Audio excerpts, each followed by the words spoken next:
What's going on, Knuckleheads? GKM Gaming with another LEGO Legacies Unboxed video for you, and today I want to go over yesterday's Q&A with the devs, and I want to first thank Sicko for getting this recap typed up and putting it on Reddit for all of us to see. Thanks, bro. Really appreciate that. And let's just get right into it and dive into all of these really exciting things that are going to be happening next week during this update. So that's right, I said next week. The update is coming next week. They're currently testing it this week, and they're going to be posting patch notes about mid to late next week that are going to include all the details and upcoming changes. So I'll be able to deep dive a little more into that in another video next week. Biggest thing though, Level 60 Gear 7 will be part of this update. That is really, really exciting. And the reason that is so exciting is it's going to give more people access to those Magisto tiles. Right now, in those daily events, some of those final nodes, like the Ability Elixir one, you cannot beat. It's literally impossible to beat some of them. And with level 60 Gear 7, we're definitely going to be able to start to get through those nodes, get the rest of those Magisto tiles. Things are going to start really coming into the game now. I think the floodgates are going to open with this patch. And it's also going to change the way that Arena works for a little bit, because those who can farm quicker are those who have been hoarding, and you know, when whoever basically gets to level 60 first is going to have a few days of some payouts. Because it definitely gives you a big advantage, those 10 levels and that's the extra gear. So people are going to be starting to spend more of their energy on farming gear to get the, Gear 7 gear, which apparently really, really boosts stats, like gives you a big edge when you go from Gear 6 to Gear 7. Downside is the raid will not be a part of this update, but it's going to come later. So we're probably going to get raids around mid to late September, which I'm also really excited for. I've never done raids before. And we have some info on raids in here. So level cap gear expansion, no new campaign levels, though everything new integrated is going to be integrated into existing levels. So there's going to be Gear 7 farmable nodes. So if you're someone like me who's already completed all the campaign, you will be able to farm those nodes. So we don't have to go through like what we did to get Magisto and Redbeard to Gear 6, going through those super hard nodes. You already beat them, and we'll be able to get those gear for them now. Gear 7 is going to be harder to craft, but it will provide bigger boosts. Give the edge stat-wise in PvP. Gear 6 was already pretty annoying to craft and takes a fair amount of time, especially if you're going free-to-play. So the fact that Gear 7 is going to be harder to craft is kind of annoying. No change to the sets though, still 5 stars max, or any ability levels for now. So that does mean, I had talked about this in previous videos, abilities are going to be tiered beyond 5 for sets, and probably for characters too. So that will just change everything when you start to see that. And then we have the space reworks. All space characters are getting reworks, with the exception of Reed. So no rework for Reed, who actually, he is usable in the meta right now anyway. Reed was, I think it was my first Free Play Friday video. He's a great figure already. So I guess he didn't really need a rework. Some are big, some are small. I'm surprised they're doing one for Locust, because he's also like a viable unit in the meta. But I can kind of see when we go on to this what they're going for. They want space to be like a Swiss Army knife, with specific sub-factions having focused synergies. So the alien faction is going to be anti-taunt. I'm assuming that means that, Locust is very AoE heavy, and I'm guessing they're going to do a Goro rework. Goro was already solid, but I guess a Locust and Goro rework, they'll probably have some sort of buff clear, or, extra damage against taunters. I don't know how exactly they're going to do it, or maybe debuff immunity, or buff immunity, sorry, which could be a really good debuff to have them get. So I'm interested to see what they're going to do in the Locust Gorwell reworks. Blacktron, which is Dwayne and Quincy. They finally announced Quincy, Blacktron Quincy, and Jen Slate. So I'm excited for those. I've seen the characters. They're awesome. They're going to be about punishing foes who have buffs. So if you have buffs, they're going to be doing more damage to you or possibly inflicting stuns, kind of similar to like what Redbeard does. That's going to be interesting because Dwayne doesn't really do that now. So I'm looking at a full Dwayne rework, which is going to be pretty exciting for some people. Classic Space is speed and pep manipulation. Reed already handles that. And Jen Slate, oh my god, she's amazing. You guys are going to love Jen Slate. We're going to go into her in a little bit more later. The Ice Planet characters, Cold and Kelvin, punishing off-turn actions, counters and assists, and bonus attacks. So who would have thought Commander Cold and Kelvin are going to be the direct counter to Redbeard? That is great to see because Kelvin is currently the worst character in the game and now will probably be one of the most viable. And then Techie, Kartovsky, and Clockwork Robot, although Clockwork Robot is not space, it is Techie, which, you know, works for me. They're going to be very anti-stealth. I already like Clockwork Robot. I'm very excited to see that Techie team because when she comes out and if Kartovsky gets a rework, Jay, Egon, and Zane, that's going to be a pretty fun team to play. It's going to be a pretty interesting one. Cold will get more synergies with Kelvin, which is great because Kelvin's awful. Chill Heroes will help with Pirates, so they punish counterattacks and bonus attacks. So we might actually see the Chill team start to come to the forefront. And I'm actually a little scared because I have seen kind of a Chill team in my Arena Shard, and it's been already up there. It's like a Chill hybrid team, but that guy clearly put a lot of time and effort into that Chill team. So I'm definitely a little scared when they get this rework about what's going to happen. Kelvin won't get an ultimate. I don't know why that was included in the notes. I guess that was something asked. More details will come with patch notes next week. So next week we actually can start to look deeper into the reworks, and maybe I'll break it down with a video for each of the reworks that we're getting. I didn't do that with Basil and Willa. Kind of wished I did, but I felt like who's playing Willa anyway. New characters. Yeah, let's go. Clockwork Robot will be available as an Unboxed event coming in this update. Although not space, she has techie synergies that work well with Kartovsky and space. On top of that, the techie team, like I said, is going to be really, really, really cool, and I'm very glad that I'm probably not going to run it, but at least I know Tibster will have it, and I'll be able to do a, kind of like I did as the Magical Team footage, I'll at least be able to do a gameplay footage for a techie team. I guess Jay Cyberdragon would be the techie set, too. It's unboxed, so it's going to be expensive. But if you want Clockwork Robot, it's definitely something. I mean, it's already a good unit as is. And I believe they're doing a rework for it. So, Blacktron Quincy will come in a Brick Space event that will also feature the Ultra Centurion Outpost set and another current space character, which we don't know. I'm going to say maybe Dwayne, because it's a Blacktron thing. The Alpha Centurion is a cool looking set, obviously, so I'm excited for that. And we get another Blacktron unit and, you know, just a little more synergies going.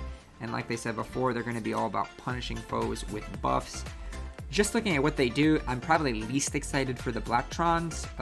Obviously, Techie is exciting because it's anti-stealth. And Ice Planet is exciting because it's anti-Redbeard, even though I love Redbeard.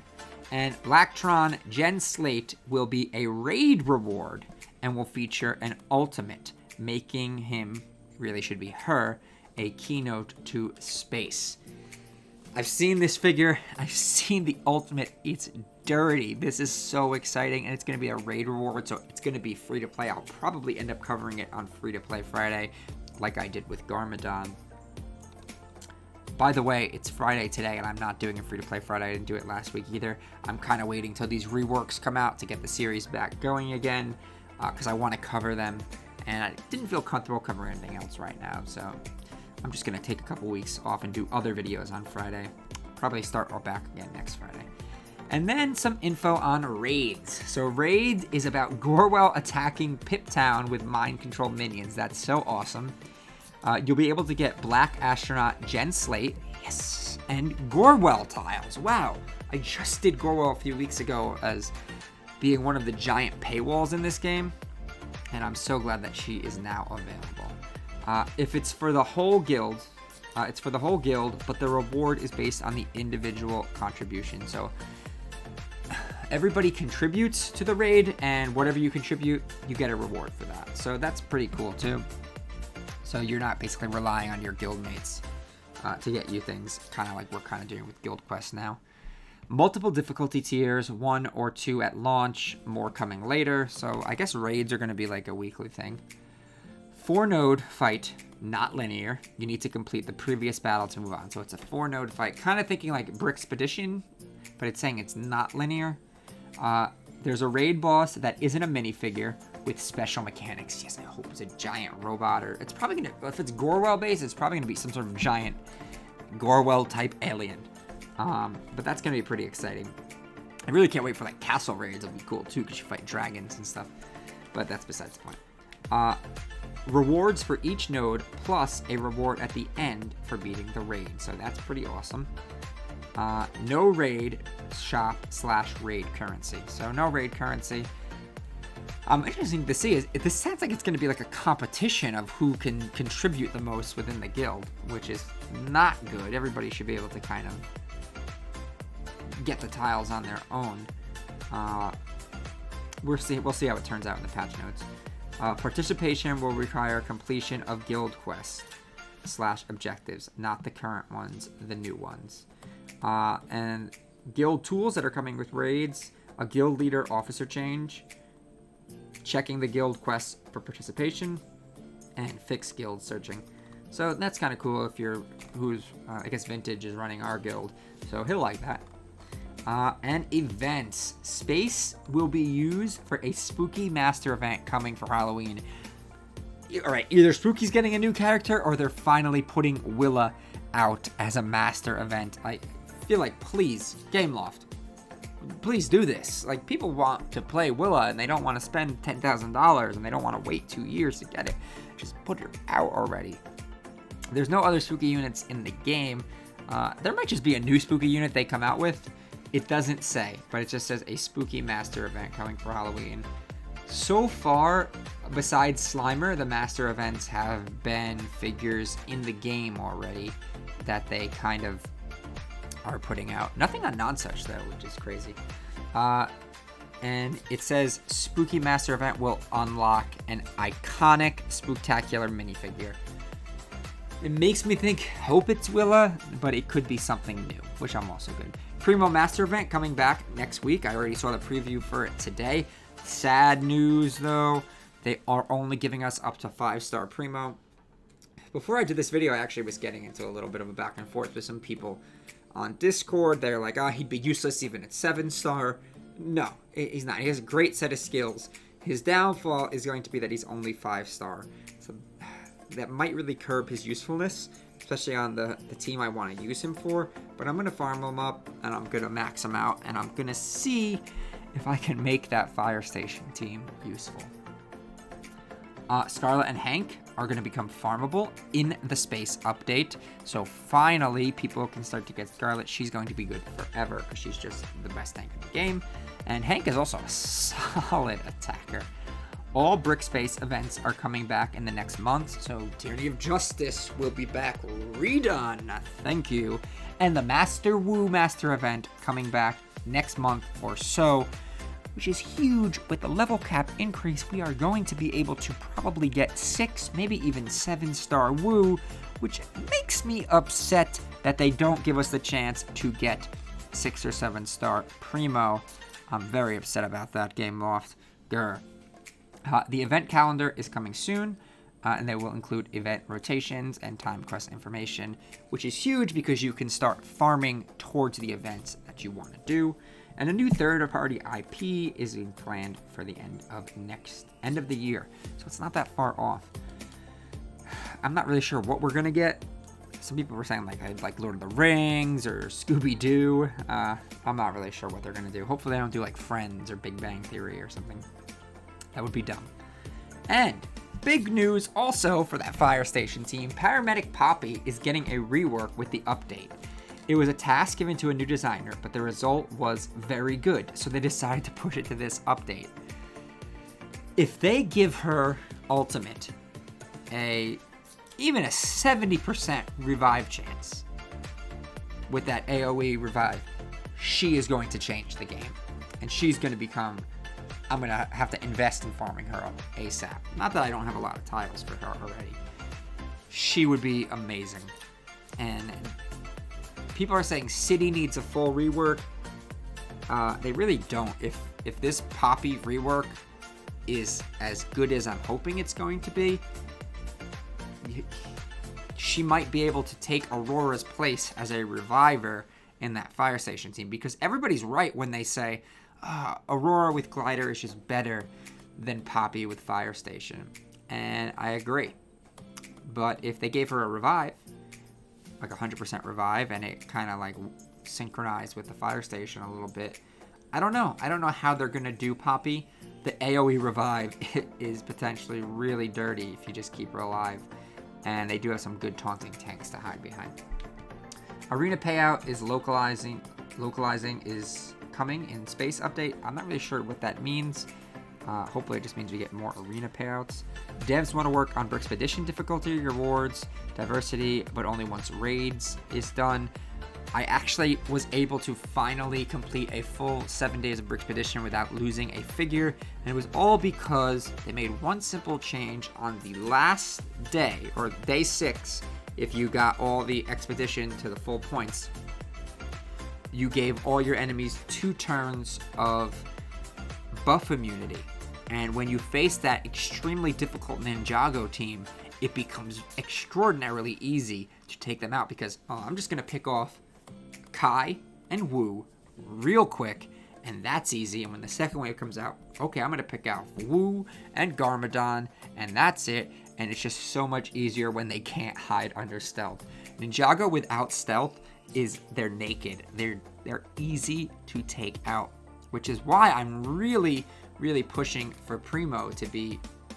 I'm really pushing that. I think Primo is great because he has that anti-stealth ultimate that strips stealth away, but it also strips away all their pep. So it gives you a chance with, Firefighter Ash and someone else, maybe Storm or something, if that's what you're running, to try to pick someone off. You just need Ash to really kind of snipe them out, which I think she can do to a Kai or a Wu real quick, especially when you strip that stealth and that pep away. And at Ghostbusters event, they want to improve the format and communication. I didn't hate the Ghostbusters event, but there definitely could have been improvements that were made. And exploration has started on an underwater theme for the future. So that's pretty cool. Aqua Raiders, baby, or Aquanauts. Let's go.